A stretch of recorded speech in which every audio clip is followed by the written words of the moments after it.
అత్యధిక సంఖ్యలో ఉన్న బీసీ సంఘాలకు 42% రిజర్వేషన్ కల్పించాలనే చిత్తశుద్ధితో కాంగ్రెస్ ప్రభుత్వం అసెంబ్లీలో తీర్మానం ప్రవేశపెట్టి గవర్నర్ దగ్గర పంపించిన తర్వాత అక్కడ ఆమోదం పొందలేక మనము స్పెషల్ జీవో తీసిన కూడా హైకోర్టులో స్టే ఇవ్వడం జరిగింది.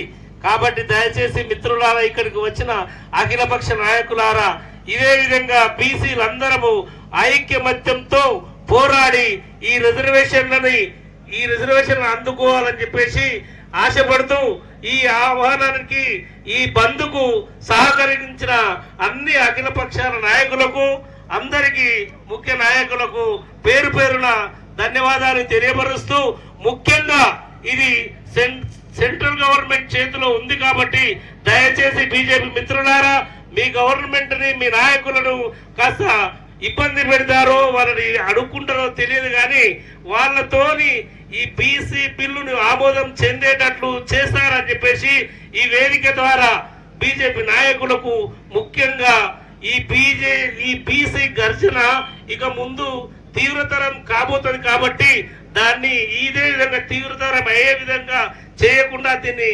42% రిజర్వేషన్ ను అమలయ్యేటట్లు చేయాలని చెప్పేసి ఈ సభాముఖంగా కోరుతూ ఈ అవకాశం ఇచ్చిన అందరికీ పేరు పేరు ధన్యవాదాలు తెలియపరుస్తూ సెలవు తీసుకుంటున్నాను. జై బీసీ. 42% రిజర్వేషన్లను వెంటనే సాధిస్తాం. రిజర్వేషన్. జై బీసీ. బీసీల ఐక్యత. మరి ఈరోజు రాష్ట్ర బీసీ సంఘాల ఆధ్వర్యంలో జరుగుతున్న బీసీ బంధు పిలుపు మేరకు ఈరోజు ఇక్కడ అన్ని పార్టీలు, అన్ని ప్రజా సంఘాలు, అన్ని కుల సంఘాల ఆధ్వర్యంలో ఈరోజు ఈ సమావేశం ఏర్పాటు చేయడం జరిగింది. మరి బీసీ 60% ఉన్న బీసీలకు 42% రిజర్వేషన్ ఈ రాష్ట్ర ప్రభుత్వం ఇవ్వడం జరిగింది. అది కూడా సెన్సస్ మొత్తం చేసి రాష్ట్రంలో ఉన్నటువంటి జనాభా లెక్కలు, వాళ్ళ ఆర్థిక సామాజిక పరిస్థితులని సర్వే చేసి ఈరోజు 42% రిజర్వేషన్ చేసి రాష్ట్రపతికి, గవర్నర్ కూడా అటువంటి బిల్లులు అసెంబ్లీలో పాస్ చేసి పంపడం జరిగింది.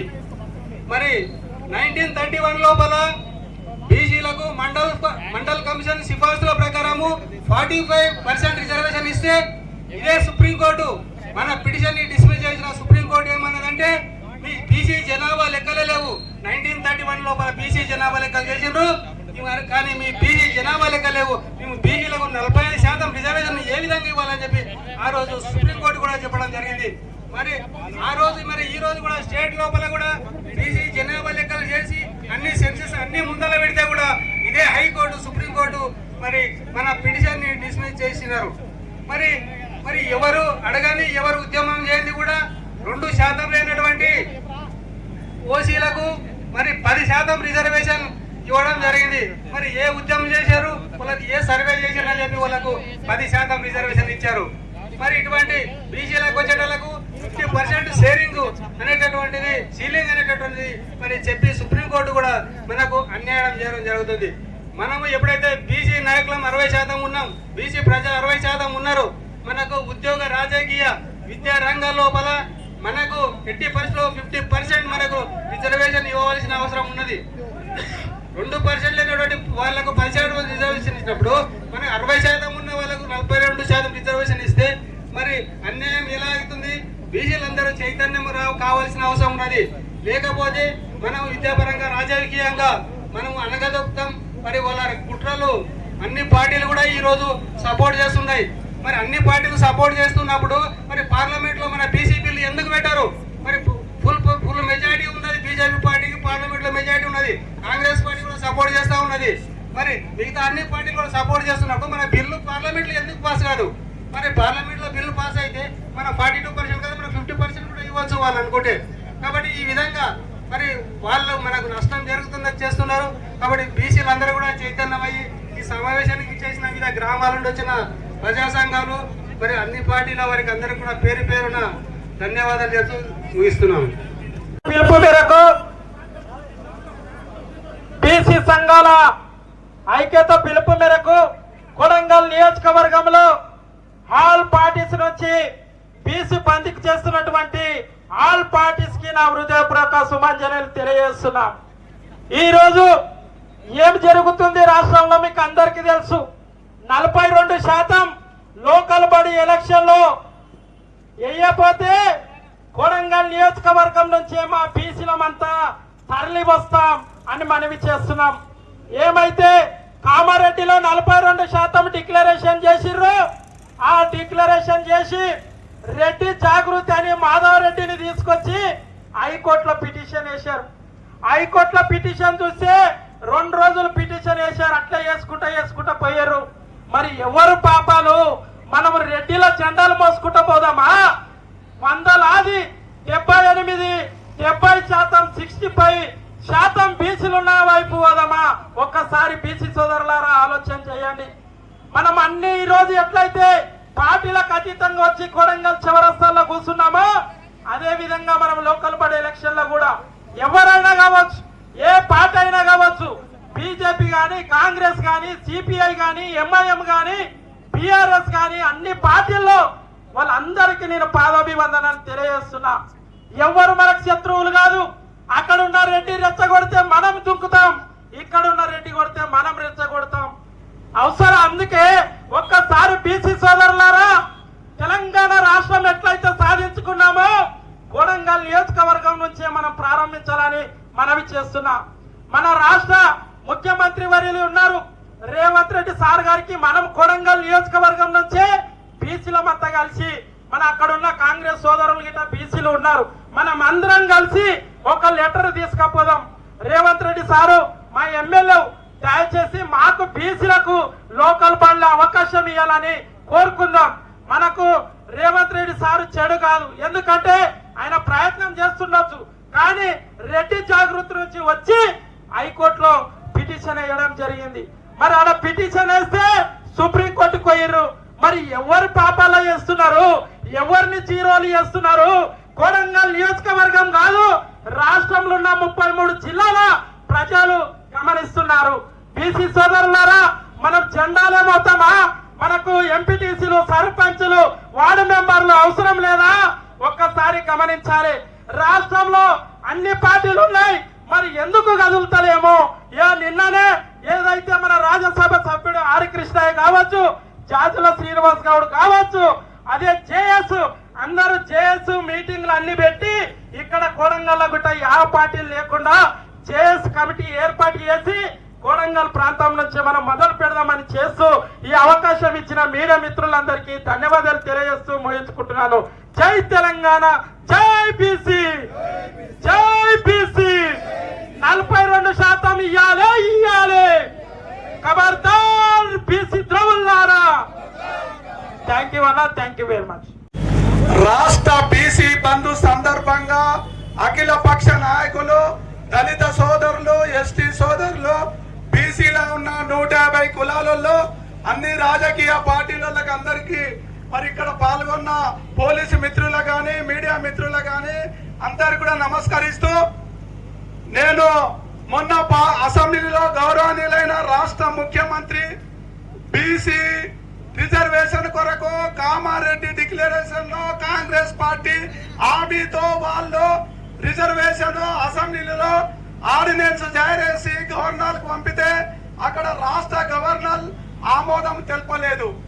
మరి ముఖ్యమంత్రి మళ్ళా ఒక విధంగా ప్రత్యేక ఆర్డినెన్స్ జారీ చేసి ఆ రోజు అన్ని రాజకీయ పార్టీలు సపోర్ట్ చేసినాయి. మజ్లిస్ తో పాటు, బీజేపీతో పాటు అన్ని రాజకీయ పార్టీలు అసెంబ్లీలో ఏకగ్రీవంగా తీర్మానం చేసినాయి. మరి ఈ విధంగా రాజ్యాంగంలో షెడ్యూల్లో 9లో చేర్చనే రిజర్వేషన్ వస్తుందని తెలుసు. మరి అట్లా చేర్చకుండా ఈ రోజు ముఖ్యమంత్రి గారు మరి అసెంబ్లీలో తీర్మానం చేసి మరి అక్కడ పంపితే, మరి అక్కడ ఉన్న ఒక రెడ్డి సామాజిక వర్గం వాళ్ళు ఒక ఆయన కోట్ల కేసేసి 9 జీవోను ఒక వ్యక్తి 2 కోట్ల మంది బీసీలకు అన్యాయం చేసిండు. మీరు గమనించండి బీసీ సోదరులారా. మరి ఈ రోజు నోటికాడికి వచ్చిన బుక్క 42% రిజర్వేషన్ రాకుండా అడ్డపడ్డ ఆ రెడ్డి జాగృతిని మనం ఏం చేయాలో ఆలోచన చేయండి. ముఖ్యమంత్రికి సంకల్పం ఉంది, ఎందుకంటే వాళ్ళ పార్టీలో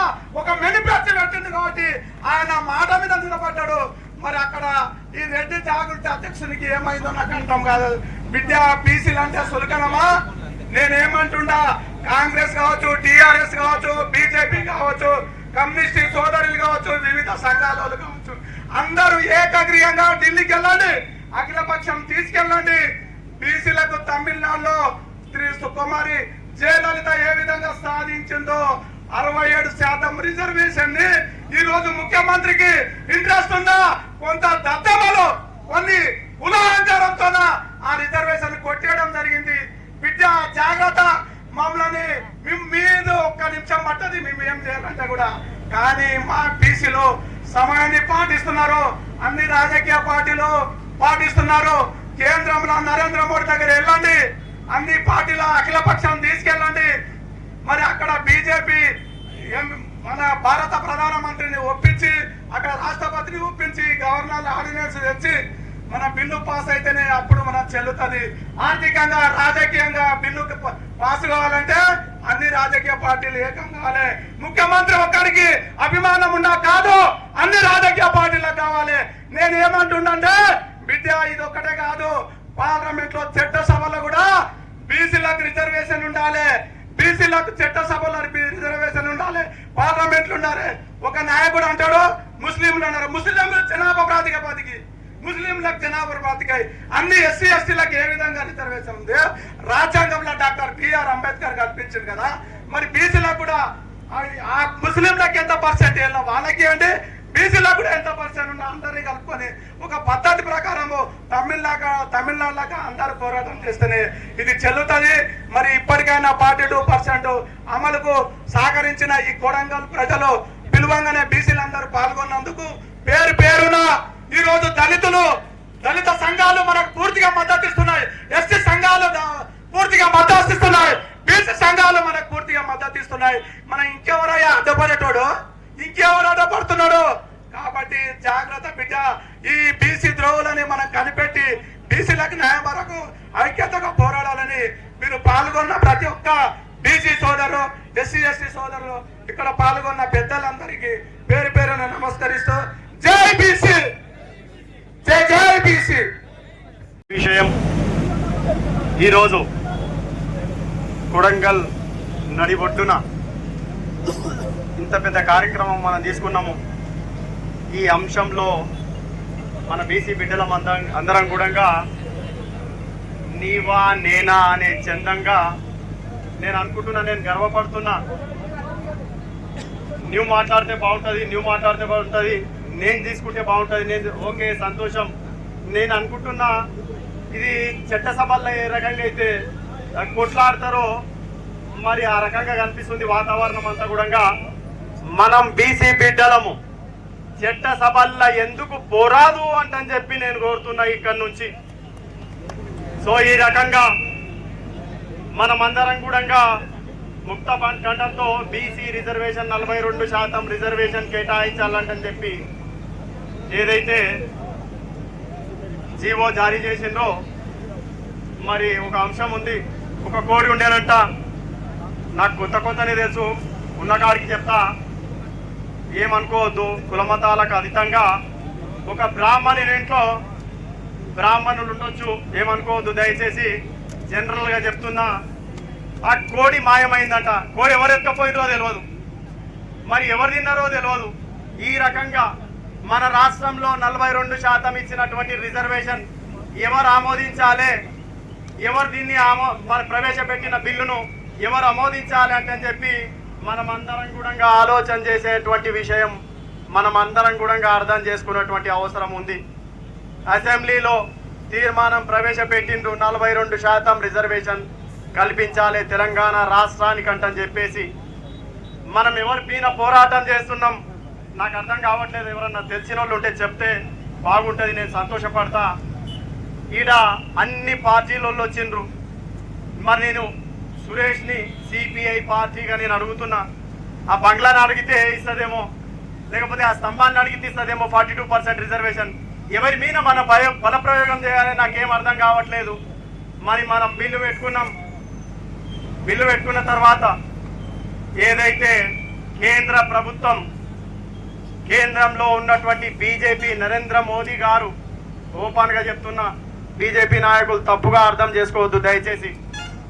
తమిళనాడులో ఏదైతే ప్రవేశపెట్టిండ్రో బీసీ బిల్లును ఆడేదైతే కొనసాగుతుందో అదే మాదిరిగా మన రాష్ట్రం నుంచి ఏదైతే కాంగ్రెస్ పార్టీలో ఉన్నటువంటి పెద్ద నాయకులు ఉన్నారో అఖిల పక్షంగా అందరూ కూడా ఆమోదయోగ్యంగా కలిసి కట్టుగా మేమైతే బీసీ బిల్లుకు రాష్ట్రం నుంచి సిపిఐగా బలంగా మేము మద్దతిస్తున్నాం. కేంద్రంలో కూడా బీసీ బిల్లు కోసమై మా బల నిరూపణ చేసుకోవాలంటని చెప్పి కాదు, బీసీ రిజర్వేషన్ తెలంగాణలో ప్రకటించాలంటని చెప్పి కూడా మా కేంద్రంలో ఉన్నటువంటి నాయకులు కూడా చెప్తా ఉన్నారు. మరి దీని అందరం కూడా విజయవంతం చేసుకుంటే బీసీలకు సీట్లు వస్తాయంటని చెప్పి ఆశిస్తున్నా. మనము స్వాతంత్రం వచ్చిన తర్వాత ఈ తెలంగాణ ప్రాంతంలో పెద్ద ఎత్తున నేను అనుకుంటా 100% ఉన్నటువంటి బీసీలు 60% పైచులుకునే ఉంటారు. మరి 60% కలిసి కట్టుగా మనం పెద్ద ఎత్తున పోరాటం చేస్తే ఆ సీట్లు మనం ఎందుకు సాధించలేమో ఒక్కసారి మనం అర్థం చేసుకున్నటువంటి అవసరం ఎంతైనా ఉంది. కాబట్టి మనమందరం కూడా నీవా నేనా అని కొట్లాడకుండా ఓ పార్టీలకు అతీతంగా మనమందరం కలిసిమెలిసిగా ఉంటేనే కానీ ఈ 42% సాధ్యమవుతుందని చెప్పేసి ఈ అవకాశం ఇచ్చినటువంటి అధ్యక్ష వర్గానికి ధన్యవాదాలు తెలుపుతూ ముగిస్తా ఉన్నాను. Thank you. జనాల్లో మెదులుతా ఉంది. బీసీ బంద్ అంటే ఎవరి కోసం చేస్తారు, ఎందుకు చేస్తారు, మీ పోరాటం ఎవరి మీద, మరి ఈ పోరాటం చేస్తే ఎవరు ఇవ్వాలి? అన్ని పార్టీలు కూర్చున్నారు, మరి ఎవరి మీద చేద్దాం, మరి ఎవరు తేవాలి అనే క్వశ్చన్ ప్రజల్లో ఉన్నది. దీన్ని నిర్విరామం చేయాల్సిన అవసరం అన్ని పార్టీల్లో ఉంటుంది. మరి మనము ఈరోజు ఏదైతే బీసీ కులగణన నిర్వహించిండ్రు, బీసీ డిక్లరేషన్ చెప్పిర్రు, వాళ్ళ మాట ప్రకారంగా రేవంత్ రెడ్డి గారు ముఖ్యమంత్రి తన విధి నిర్వహణ ఖచ్చితంగా చేసిండు. ఈరోజు ఆ లెక్కలు బరాబర్ బయటకు వచ్చినాయి. సో దాని తర్వాత చేయాల్సిన పని కూడా చేశారు. ఎందుకంటే అసెంబ్లీలో దాన్ని తీర్మానం చేసిన గవర్నమెంట్ నుంచి అది పద్ధతి ప్రకారం అయింది. కానీ రాజ్యాంగబద్ధంగా దాన్ని చేయాల్సింది ఎవరు? భారతీయ జనతా పార్టీ వాళ్ళు మాత్రం చేయాలి. మరి ఓబీసీ అని చెప్పుకుంటున్నటువంటి నరేంద్ర మోడీ తప్పుగా అనుకోండి, మన బంధువు అని చెప్పుకుంటున్నాం. మన బంధువు అన్నప్పుడు మనకి ఎన్ని పోటీ పొడుస్తారా ఒక్కసారి ఆలోచించేయండి. ఏదైతే డబ్ల్యూసీ వాళ్ళు వీకర్ సెక్షన్ కింద తీసుకున్న వాళ్ళకి ఏనాడన్నా అడిగిరా? వాళ్ళు ఏనాడన్నా మాకు రిజర్వేషన్ కావాలని అడిగినరా? లేదు కదా. మరి వాళ్ళకు 10% రిజర్వేషన్ ఇచ్చిండ్రే, మరి ఆ రోజు మనం అడగలేదు. అలాగే టీఆర్ఎస్ నేను అడుగుతున్నా సూటిగా, టీఆర్ఎస్ పార్టీలు ఉన్నంత మాత్రం నేను భయపడాల్సిన అవసరం లేదు. 33% రిజర్వేషన్ ఉన్న దాన్ని 23% తీసుకొచ్చాడు. తీసుకోలారా సిగ్గుందా రోజు ఎందుకు రోడ్డు మీద రాలేదని చెప్పి నేను అడుగుతా ఉన్నా రోజు. అందుకే ఏ పార్టీలో ఉన్న బీసీ నాయకుడు నిక్కచ్చిగా నిజాయితీగా ఉన్నటువంటి వాడు కావాలి. అంతేగాని ఆ పార్టీకి ఈ పార్టీకి కొమ్ము కాసేటోడు ఇట్లాంటి వాళ్ళు బీసీలో ఉంటే మాత్రం రేపు ఇదే పరిస్థితి వస్తుంది. మీరు మళ్ళీ ఇట్లాంటి ఉద్యమాలు చేస్తే మాత్రం బీసీలకు రిజర్వేషన్ రాదు. రిజర్వేషన్ రావాలంటే ఒకటి లోక్సభలో ఉభయ సభలు 2 సభలు మాత్రమే ఆమోదం పొందాలి. అప్పుడు బీజేపీని మనం గట్టిగా నిలదీసడగాలంటే మనం ఉన్నట్టు ఎమ్మెల్యేలు ఎంపీలు మెయిన్ రాజ్యసభలో ఉన్నట్టు ఎంపీలు మొత్తం కూడా ఏకతాటికి వచ్చి చేస్తే తప్ప అన్ని రాష్ట్రాలను కూడా కలుపుకొని పోతే తప్ప బీసీలకు న్యాయం జరగదు. 42% రిజర్వేషన్ అమలు అవుతుంది తప్ప అప్పటి వరకు మనకి ఇట్లా రోడ్ల నుంచి తిరిగితే మాత్రం ఖచ్చితంగా కాదని చెప్పి తెలియజేస్తూ ఈ అవకాశం ఇచ్చిన పెద్దలందరికీ ధన్యవాదాలు తెలియజేస్తున్నా. జై బీసీ, జై జై బీసీ.